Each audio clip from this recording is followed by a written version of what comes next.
yourbrand.ca, your community with Sheikha Rebecca.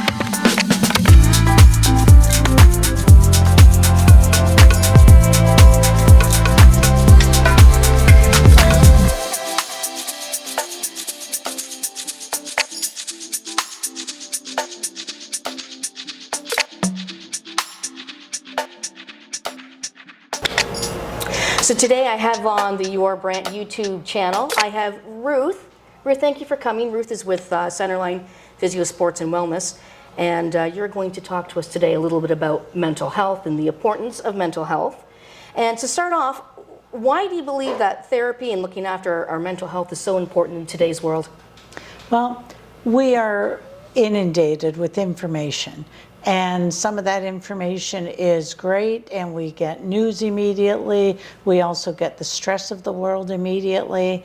And so there are things where we're getting media, where we're getting YouTube, where we're getting all kinds of information coming at us, including self-help books, and read this and learn this and go here. And it's overwhelming. Right. And so we also have AI, where there is online therapy with AI, and people are thinking, what do I do?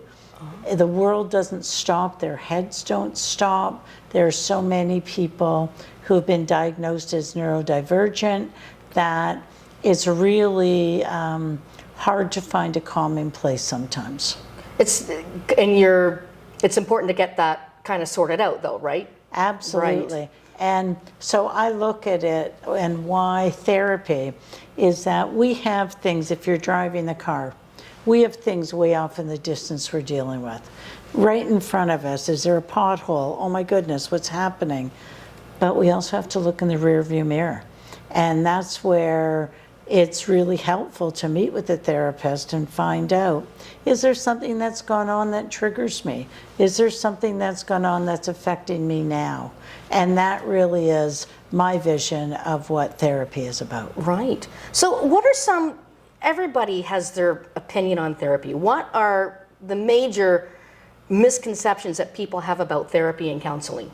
People think, oh, I must have a mental health diagnosis. There's something wrong with me. My brain doesn't work. And that's not true. Therapy is a preventative. It's something that we encourage people to come to help sort things out before there's issues. And a misconception is that I need to be on medication. No, you don't. You don't have to have a mental health diagnosis. You don't have to be on medication. But to be able to talk to someone privately, confidentially, and objectively, that's really what therapy is all about. They kind of need that voice back, don't they? Absolutely. And sometimes they don't get that, but it's just that lovely human voice interaction that we still need to have, despite what's happening with AI and everything else. And someone objective, because a lot of people will say, but I have a confidant. I have people I talk to. As a therapist, I will never tell you what to do. I'll walk side by side with you, I'll support you, but your choices you make, they're up to you. I will not tell you what to do. So that was actually one of our questions as well. The difference between talking to somebody who's a therapist and simply talking to a friend or a loved one. What is the major difference with that? Just objectivity. It's also safety. You can tell me things, and I don't show up at that family dinner where you've already talked about someone you have an issue with. It's safe, it's objective, and I also have education and counseling that I've gone to school for many years to learn the therapies that exist and some of the things that I can do to assist you. There's peer support out there, which is great, but to me it's the objectivity, and sometimes that anonymity is really important for people. It's a big help, isn't it? So you just mentioned earlier too, it can definitely benefit somebody who doesn't even have mental illness. So where do they say, I need to go to therapy? Where does that point come in one's life to say, you know what, I have to go. Maybe I should give it a try. Well, I look at it as someone who is healthy has a balanced mind, body, and spirit. When you're out of that balance, it may be time to look at therapy. And there may be times where you're feeling, I'm not making good choices. I'm not happy with my life. I am thinking this is what I want with my life, but it's over there. So there can be so many different things. And around here at Centreline, you may also have thought, this is what I'm going to do with my life. You may have a major injury and your life may look very different for you. So sometimes we think we have a projection for the future and it doesn't happen. Also do a ton of work with couples. And couples who feel, I want a better relationship. Couples who want to know, is this a relationship for me?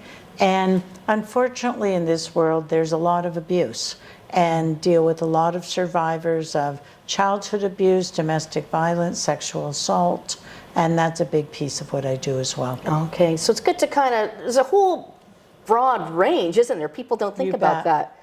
So there's still that stigma around people seeking help for mental health. Why is that? Well, if you were to tell me that you had a heart attack, people understand that. People don't feel, am I going to catch that? Is that going to happen to me? But if you tell somebody, I just don't feel well mentally, or I'm very depressed, people are a lot more fearful, uh-oh, is that something that's going to happen to me? But there's also a lot more blame. And so people will say, well, what's going on in your life? And are you taking on too much? And should you have taken that promotion? So people are really judgy about mental health, not as much about the physical health. Why do you suppose that is, though? Why are we so judgmental in somebody's mental health? I mean, for years I was the same way. Oh, come on. But then when you get older, you kind of see, okay, it's there. But why is that judgment there in the first place? Well, I think people grew up with television, movies. You didn't see any of that in the Happy Days, right? So those kinds of shows showed you everything was great and everybody was happy. You didn't talk about the fact that I'm depressed, or I'm not feeling well mentally, or I'm using alcohol to cope with my grief. And nowadays, I think people have much more openness and things were just shoved under the table. And when trauma happened in families, there wasn't counseling options for people. I lost my father when I was 12, he passed away. There was no counseling options back then. Right. No school social workers, nothing available in the community. So we sort of struggled through that, but now there's so many more resources for people. Right. So what would you say to somebody that's a little nervous or hesitant about starting some therapy? That you get the opportunity to have a free consult to begin, but you are also judging if it's a good fit for you. I want someone to see me who wants to see me. So if you're getting a vibe that this person doesn't understand me, look elsewhere. But it's a process of really making sure you're comfortable. And in my philosophy, I meet clients where they're at. So I'm not going to force you into something that isn't what you want to do. So it's about comfort as well, too. Absolutely. And I know a couple friends, actually 2 or 3 friends I talked to, I was saying that you were going to be on the YouTube channel, and I said, do you have any questions? And they said, well, yeah, they had a few, but again, they said the thing, we're trying to find somebody that's a fit. So how do we know ourselves what is the best fit? I mean, the one said the person was too soft, and then the other one was too hard. Then I found the right person for me that kind of asked these questions. So I guess it's really up to the individual, isn't it, to figure out what they need for themselves? Absolutely, and I have conversations with people. I have someone I'm working with now, and this person is dealing with his anger. And he said he wants someone who will hold him accountable. I certainly do that. And so it depends what somebody wants. And somebody else may say, I want someone who has some experience in dealing with addiction. Again, that's something that I've got. Or someone who has dealt with people who have ADHD as an example. Yeah. So it depends what you're coming with, but it also depends what you're looking for. So it's important too that family and friends support that individual that is going to go to therapy. And what happens when they don't get that support from family members or friends? What would you tell someone? I would say that's why you're going to therapy. In the first place, right? Yeah. Right? But the other piece is, it also isn't a process where when we finish, that you can sit down with your sister, brother, wife, and tell them everything that was talked about. You don't have to. That's your private time. You get to decide what you want to share. And I think there's some paranoia with family. Are they talking about me? Is the whole session about me? So my response is no. Session's for the person who comes to therapy, and they have lots they want to talk about and process. Maybe not anything about you. Right. It's not all about them all the time, Exactly. right? So what are some small mental health practices that people can do on their own just to keep their minds sharp?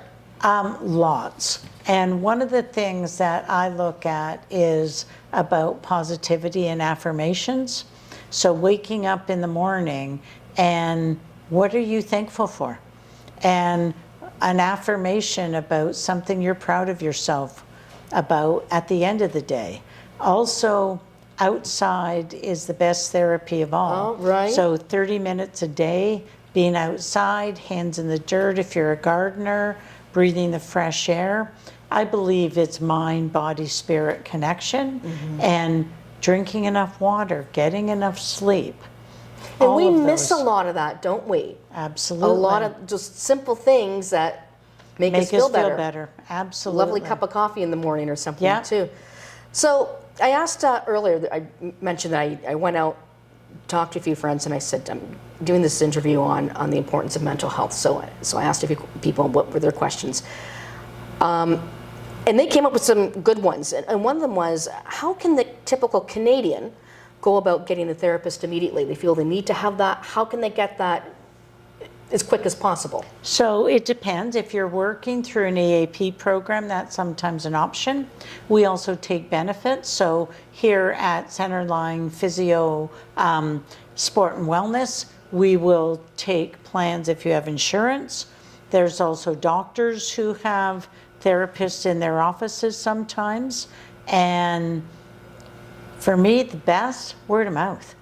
See if you have friends and family who go somewhere and if they recommend somebody as well. And here, in most places, we have sliding scales. So if somebody really wants to see someone and can't afford it, we'll work something out around a sliding scale. Sometimes somebody may not be able to afford an hour every week, but they could afford a half an hour every 2 weeks. So we will make it happen so that somebody gets the support they really need. And it's important though, like if they need it immediately, Absolutely. They could access that. So that's one of the things too. How can people make affordable? How can people make therapy affordable? And you just kind of mentioned some options there that are true for people. So I mentioned earlier a couple male friends that I have. They're very strong men, and we are men. We power through things, and this is how we handle things because we're men. We duke it out, and it's solved. So I said, do you have any questions? And two of them came up with some very good questions. They were quite interested to hear what you would have to say. What do you think is causing the apparent sadness and depression in men? Well, I don't think that whole staying inside the man box is working. And so there's a lot of pressure put on men, a lot of pressure around men don't cry, around men can't show emotions, and that's not true. And so there's so many gender stereotypes out there that do not And that's still support. going on in 2025, right? Absolutely it is. And so that's something, and there was an incredible movement I was involved with through violence against women and children through the CFL, where they had men who would go out and speak to groups of men about some of the abuse that they suffered and some of the problems and the trauma they had, because it happens to everybody. And what we don't have is a society where people are free to talk about that. And that's why I think we do disservice to men. So how can we change that? Well, talking about it, your show is one way to do it. We've also had, I think at certain times, we had the Me Too movement, and sometimes there were men who came out through that as well, and talking about what people have experienced. Just trying to get rid of those stereotypes, because abuse happens, self-esteem is destroyed, And we have such a stoic society where you're supposed to keep an upper lip and everything's supposed to be okay, but that really does a disservice to men and to boys. How do you, how do we, like I said, how can we just break that mold? I mean, if a male says I'm going to therapy, it's certainly not going to help saying, but you're a guy, right? How can we just get away from all of that? There's really no simple answer for that though, is there? Well, I think so, because one of the things is I talk openly. I'm a therapist, and I've seen people for therapy. And the more people who are able to say, yep, I've seen someone in therapy, and the more you talk about it, you make it clear it isn't because I have issues in mental health, it's because I want to stay healthy. So it's that flip to this is how we stay well. And this is how we create a society where we are healthy, where we are able to deal with some of the trauma going on. If you look at the world's on fire. Yeah. And there's a lot of people who want to talk about some of that impact and trauma. And knowing that there's nothing wrong with it, in fact, it's a really positive, and I'm proud of people when they first come to see me. And I tell them how courageous it is and how I know this isn't an easy thing to do. That was a really good flip. I like that. That's something people should maybe write down. So the other question that was asked too, and you actually gave a good answer before we started taping here. Why isn't there more access in remote areas? And you had a very good response to that. The best thing that came out of COVID was online therapy. I'd never seen anyone online before that, and I didn't think it would work. None of us thought it would. Now so many therapists have online people who we see.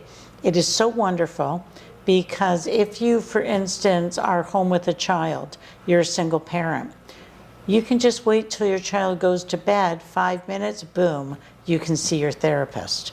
It's also really important if people are working and they have to get home from work and then go to see a therapist. You get home, get your coffee, get your tea, get your water, and you can see somebody right away. It's easier, you don't have to pay parking, transportation, and I have clients, I live in Hamilton, I have clients in Brantford, I have clients in Ottawa. I've had clients up in Thunder Bay. Doesn't matter when it's online and virtual. Is it growing more, online therapy? I think so.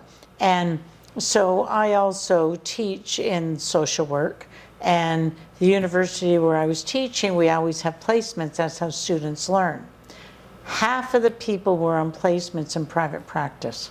So private practice is growing because a lot of places can do online. Okay.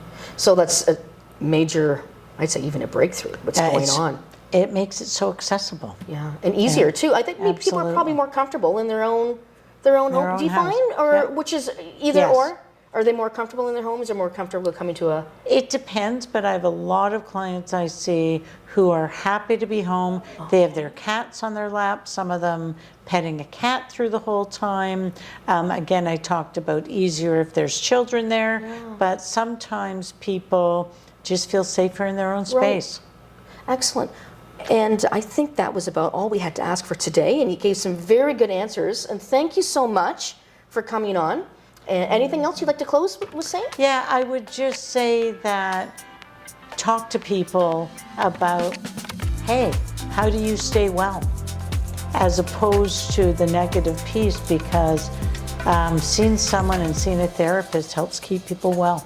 Yeah, and people they're still back in the system going, no, but I guess it's up to you and me and everyone else. We can make a change in that, right? Absolutely. Excellent. Well, thank you so much for Thank coming. you.